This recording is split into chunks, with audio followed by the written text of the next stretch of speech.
What's going on? Today we are going to be talking about this truck. This was...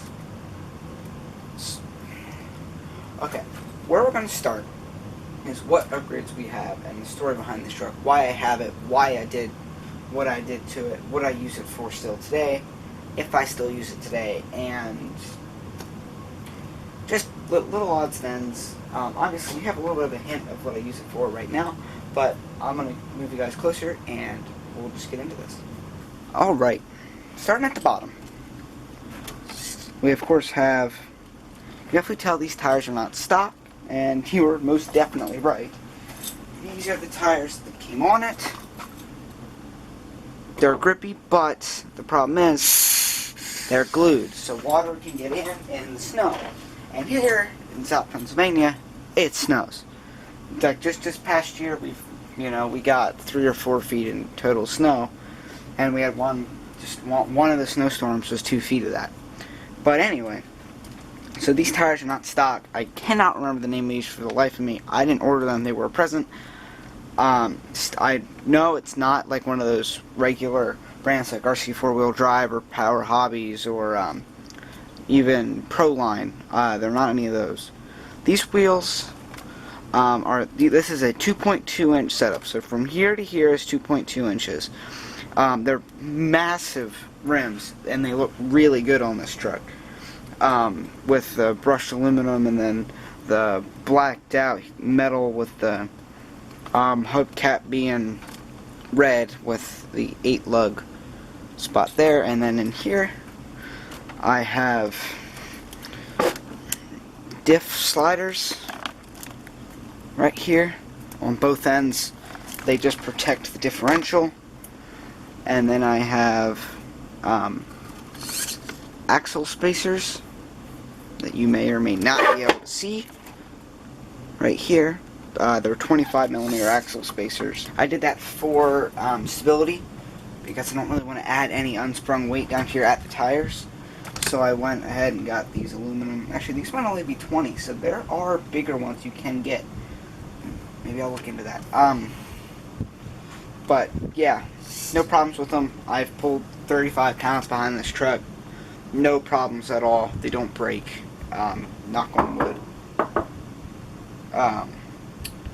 And then I have this aluminum servo horn, and of course I have still the stock servo. Actually, this isn't the stock one. The receiver mount functioned on mine. It's not waterproof, and I flipped it in the water, so it got wet, and it was constantly sending signals to the servo, so it fried the servo. So I had to replace this and the receiver, but not a huge deal. I already had both of them on hand, so not a huge deal. And then from there, everything's stock until we really get anywhere from here. There's nothing else up here that is not stock other than these, just, nuts and bolts being replaced. Flip around. Well, that might look a little odd on a crawler. It is, that's why.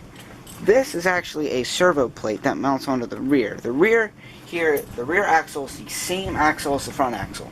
And everything here is completely lock differential.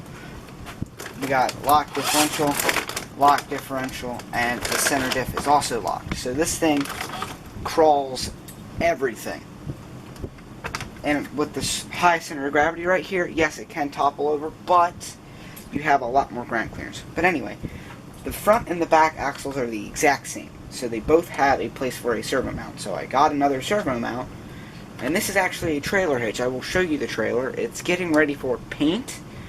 It's getting ready to have bed liner put on it so that I don't completely destroy it, because it's pretty scratched up already. But this is just a 3.5 or 4 inch carriage bolt, beat in there with a hammer, basically. It's extremely strong, and hopefully we never have a problem on that. Again, knock on wood, I'm not quite sure which one's real and which one is not. So, and then you get up to the body. Body's different. Yeah, you can say that. Here we have a Wingard's Towing. That's the name of my fake 10 scale company. And then you might not know what that is. I know some of you will, but most of you probably won't. That is a weight sticker. Alright, so even in real world scenarios, you have to have a weight sticker on there. That is to show how much weight in gross the truck can handle. So, if I have a 45-pound sticker on here, which I did test, and I can have a gross weight of 45 pounds and still pull it safely, which means I can haul about 35 pounds behind this truck in total. So the truck weighs just around, the truck and a trailer weighs about 10 pounds. So I can have 20 pounds of cargo on the truck, on the trailer, and my trailer is a car hauler, and I only haul like a 6-pound car. So, you know, I have a lot of space there, and I can have a gross weight rating of 45 pounds. Cannot go over that. The truck would not be able to pull it anyway. And I've pulled probably around 20 pounds behind this truck. Not quite, but probably like, yeah, actually I have hauled around 22 pounds behind this truck. Well, 22 pounds in total, up just a vertical, extremely steep hill. And then, of course, I have it on both sides, and up front here, I have an oversized load sticker. That's just been sitting there since I did a fireworks show. It was a Memorial Day fireworks show in my backyard, and I hauled all the stuff there on my trailer, and I was over in length, so I had to have an oversized load on there. Up here, GoPro mount, not a huge deal. It's on a lot of trucks these days. And then here's a homemade rope spool with 550-pound paracord. Yeah, I can pull anything that I want with this thing. I can pull another truck out of the snow, which is what I mainly use it for. This just comes undone, gets wrapped around the axle, and then I can hook it to my truck, my dad's old truck, my drift car. I don't know why that would be out in the snow, but hey, whatever. Pull it out of the grass if I get stuck. This truck has been extremely nice to me, but there are some flaws that I have noticed that I do want to point out. Stuff that you should do right away, and stuff that I probably should do that I haven't done.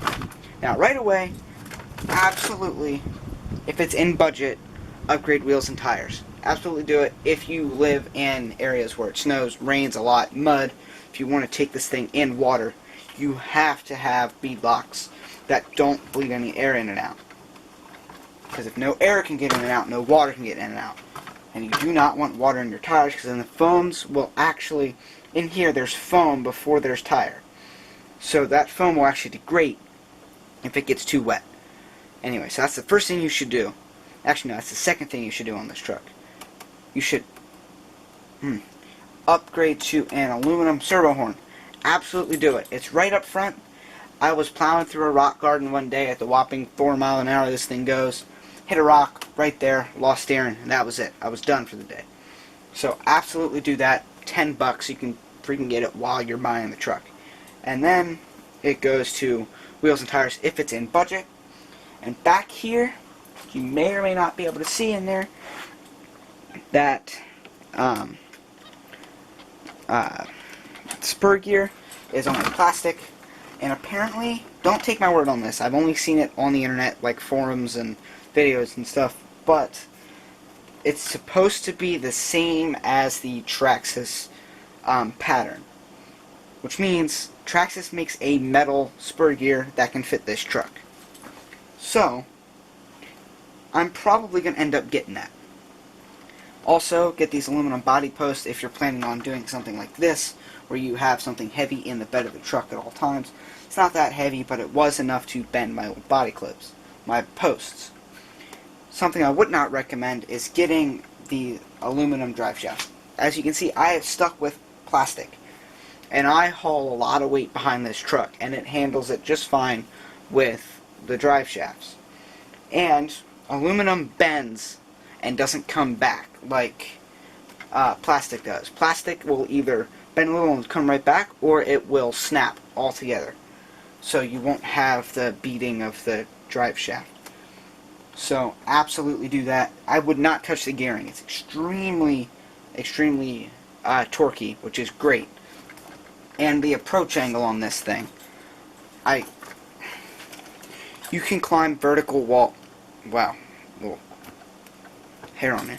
You can climb vertical walls. Everything is right behind the tires. In fact, I'm going to cut to a clip right now. Alright, so this is a perfectly 90-degree angle coming up. I'm doing this one-handed too. Look at that. That approach angle is ridiculous. So yeah, you can climb perfectly vertical walls with the approach angle on this thing. So, that was pretty cool, wasn't it? I sure thought it was, because that thing is ridiculous. But anyway, this is the trailer I haul behind the truck. It is about a 3.5 to 4 inch gooseneck on there. Absolutely ridiculous. It's pretty overkill for what I haul. Well, actually, it's really not. It works perfectly for me. This actually sits right here. This is a toolbox. It holds straps, batteries, mainly batteries and straps. That's about it. And then up here is a flag holder where I put 2 American flags because one's not enough. And then here's the rear gate. This is actually going to end up, this part, which you may or may not be able to see. Yeah, you can. This is going to end up being solid 1/8 inch plywood, but it's not on hand right now.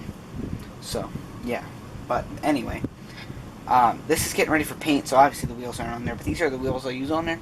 They're the stock Everest 10 wheels, just drilled out to a 1/4 inch hole there, because I have a 1/4 inch axle. So this thing can have about 35 pounds on it. I don't know how these would handle it, but, Anyway, it's got strapping points, strap across, it's got the rear gate, it's got this. This seems ridiculous. And, yeah, it's not really a very in-depth review, but the only things I ever have to do to this truck is, like, basic maintenance. Drive pins, every once in a while I'll break one, but that's bound to happen when you're hauling that much weight behind a 10th scale truck. It's ridiculous. So, yeah, I did forget to say that I body lifted the truck itself, mainly so I could use all the travel. So here are the stock holes, and here are the holes I have put in there. Stock holes I put in. And mainly because it would rub right about there, and it actually broke off the corner of my body. And I just wanted to use all the suspension travel, and still I don't use all of it. So anyway, you should absolutely get this truck. And I'm just going to end this one here. I'm going to keep going on about how awesome this thing is. So, like I said, I'm going to end this one here. Thank you so much for watching. Like, subscribe, comment, share. Do everything that you can to help us grow this channel. Because if we grow this channel, we can start making more content, better content. And if you guys comment what you guys want to see, we can do that. Don't be afraid to do that. So, anyway, thanks for watching, and I'll see you next time.